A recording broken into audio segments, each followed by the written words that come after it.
Prosseguindo no estudo da apologética cristã, estamos na lição 4, vamos agora ao item número 3 do material didático, testemunhos históricos sobre Jesus.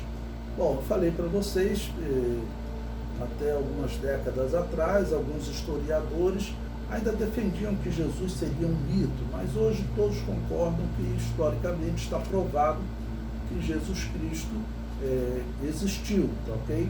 Então eu vou agora ler com vocês os documentos dos dias do Novo Testamento mais antigo que nós conseguimos, que é o testemunho que faz com que Jesus seja reconhecido como historicamente realmente existiu. Então o número 3.1 diz Flávio Joséfo. Bom, Flávio Joséfo, vou dizer para vocês primeiro quem foi Flávio Joséfo. Ele foi um judeu, descendente dos sacerdotes. Ele viveu nos dias da destruição do templo, ok? Ou seja, ele não deve ter visto Jesus. Quando Jerusalém e o templo foram destruídos no ano 70, Flávio Joséfo ele estava junto do Império Romano, tentando convencer os revoltosos que estavam entrincheirados em Jerusalém. Ele tentava convencer eles a desistirem. Joséfo, antes ele tinha participado da revolta também, acabou preso, depois foi solto e colocado ali para negociar com os judeus. Então, depois acabou que Jerusalém foi destruída e ele foi contratado pelo imperador romano, que era Vespasiano, que foi o líder, né, da invasão, deixou depois o seu filho Tito para concluir, mas ele escreveu para Vespasiano esta obra que nós vamos ler agora, que é titulado A História dos Hebreus. Por quê? Porque, claro, esses imperadores também, cada nação que eles, entre aspas, destruíam, aquilo ali ia para o currículo dele, né?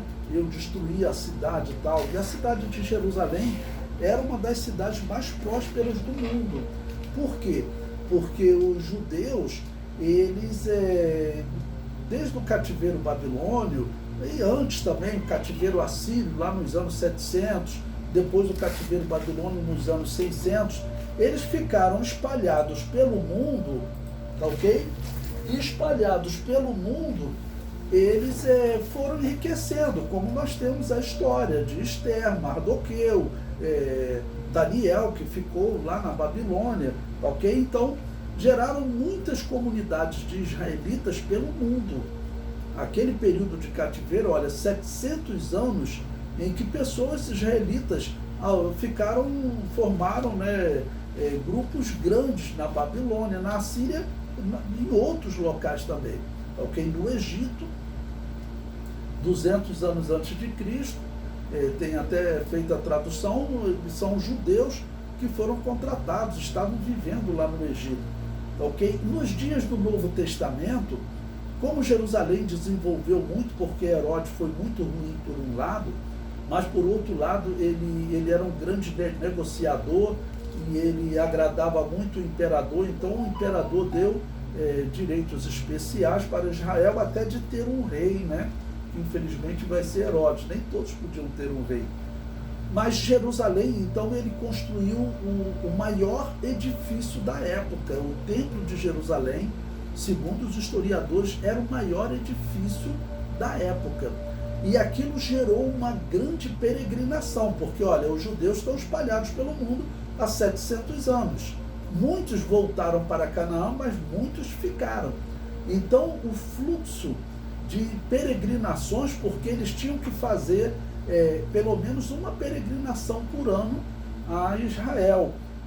Uma era no Yom Kippur, a outra no Pentecostes e acho que a outra na Páscoa. Eles tinham que fazer uma peregrinação em uma dessas 3 festas. Depois eu confiro para vocês. Mas então essa peregrinação fazia o quê? Fazia com que a cidade enriquecia, porque, claro, era hospedagem, era comércio, e todo mundo que vivia dentro da cidade tinha que pagar um imposto diferenciado. Então a cidade de Jerusalém era muito grande e era muito rica. E o imperador resolveu colocar no currículo dele, né, que ele conquistou aquela cidade de Jerusalém, e a destruição, a matança foi terrível. Diz que tinha dia, assim, do exército romano crucificar 500 judeus por dia. Durante o cerco, aqueles judeus que tentavam escapar, porque muitos judeus tentavam fugir da cidade pulando do muro, porque a cidade começou a passar fome. Então os judeus se jogavam do muro para tentar cair vivo do outro lado e correr para sair e conseguir comida. O que o exército romano fazia? Capturava e matava por dia 500, contado por Flávio Joséfo. Então o Flávio Joséfo, ele escreveu um documento para o imperador, e apesar do imperador ter como alvo colocar no seu currículo aquela vitória, acabou se tornando um documento importante para a história da igreja, no caso para a história do cristianismo, também para a história dos judeus, né? E sabendo como os romanos levavam a sério a documentação, nós encontramos Flávio Joséfo, ele citando até historiadores romanos para poder descrever o que ele estava falando, ok? Então é um documento bem interessante. Bom, então vou ler agora um trecho escrito por esse Flávio Joséfo, a pedido do imperador Vespasiano. Ele conta: nesse mesmo tempo apareceu Jesus, que era um homem sábio, se todavia podemos considerá-lo simplesmente como um homem. Tanto suas obras eram admiráveis. Ele ensinava os que tinham prazer em ser instruído na verdade, e foi seguido não somente por muitos judeus, mas mesmo por muitos gentios. Era o Cristo, ou seja, era o Messias. Os mais ilustres da nossa nação acusaram-no perante Pilatos, e ele fê-lo crucificar. Os que o haviam amado durante a vida não o abandonaram depois da morte. Ele lhes apareceu ressuscitado e vivo no terceiro dia, como os santos profetas o tinham predito, e que ele faria muitos outros milagres. É dele que os cristãos que o vemos ainda hoje tiraram o seu nome. Ou seja, ele está contando para o imperador fatos importantes da história de Israel. A obra completa, ela trata desde os dias de Adão, ela trata de questões que nós nem temos relatado na Bíblia como questões anteriores ao dilúvio, tá bom? Alguns historiadores acreditam que Flávio Joséfo, ele, como sacerdote, ele teve acesso a documentos que estavam no templo, porque ele era um sacerdote. E então ele, de posse desses documentos, que também muitos acreditam que até teriam sido tirados do templo, alguns teriam sido escondidos em cavernas do Mar Morto e foram encontradas agora no século XX. Então Flávio Joséfo, por exemplo, conta que Noé teve que fugir da região onde ele vivia quando ele falava do dilúvio, quando ele falava do juízo. Ele teve que fugir porque queriam matar ele. Então, bom, ele conta muitas coisas interessantes, ok? E chegando nos dias, como a cidade enriqueceu, ele conta toda a trajetória de Herodes, como Herodes tornou a cidade ainda mais rica, tá ok? E ele faz essa citação de Jesus como alguém de destaque dentro de Israel. Não é impossível que ele tivesse essa crença, ele cresça que Jesus era o Messias, porque aqui ele declara que Jesus era o Messias, ele diz, era o Cristo.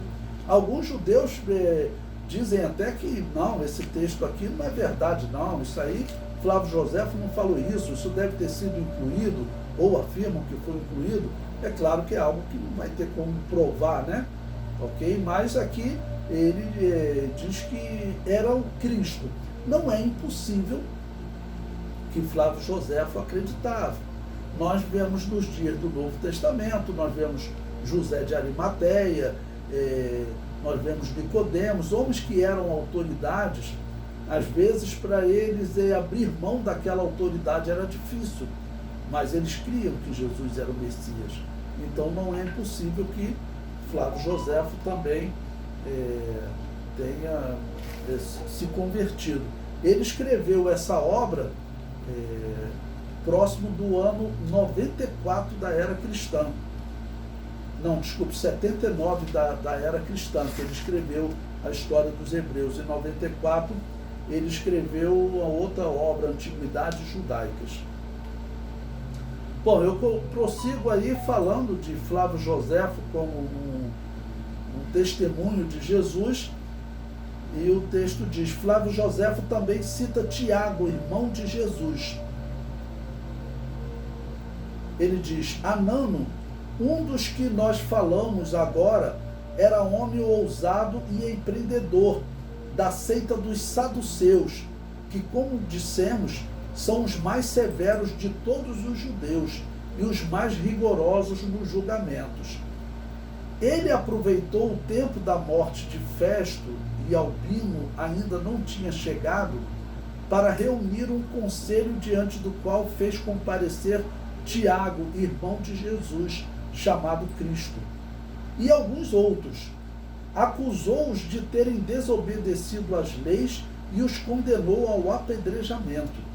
Esse ato desagradou muito a todos os habitantes de Jerusalém, que eram piedosos e tinham verdadeiro amor pela observância de nossas leis. Ok? Então ele cita esse Tiago, irmão de Jesus, que ele foi aquele que liderou o concílio lá em Atos capítulo 15.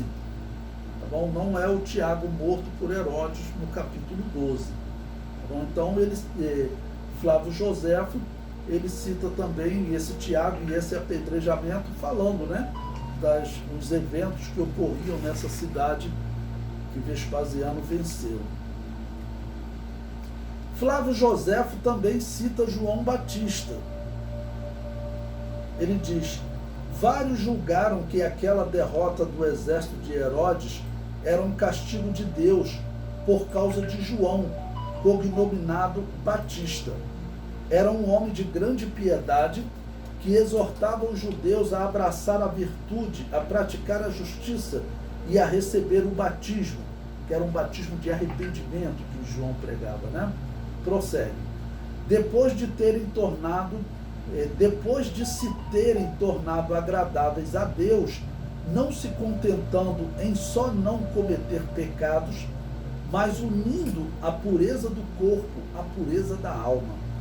Assim como uma grande multidão de povo o seguia para ouvir a sua doutrina, Herodes, temendo que o poder que ele tinha sobre eles viesse a suscitar alguma rebelião, porque eles estavam sempre prontos a fazer o que ele lhes ordenasse, julgou dever prevenir o mal para não ser motivo de se arrepender por ter esperado muito para remediá-lo.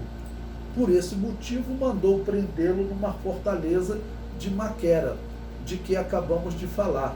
E os judeus atribuíram essa derrota de seu exército a um castigo de Deus por um ato tão injusto. Pois bem, a Bíblia descreve que ele foi preso e depois a razão de matá-lo, a Bíblia descreve que seria uma armação da mulher de Herodes. Ok? Bom, esses aqui são testemunhos que mostram que o Novo Testamento não é um texto inventado. Você tem um judeu, ok? Escrevendo para o imperador romano. Isso aí ia virar um documento para o imperador. Lembre que esses imperadores, eles se consideravam deuses em vida, porque Vespasiano, ele já era daquele grupo de imperadores que se consideravam Deus em vida, que eles deveriam reverenciar em vida.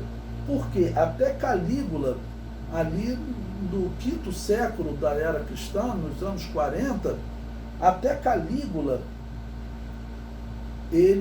antes de Calígula, né, eles só eram reverenciados após a morte.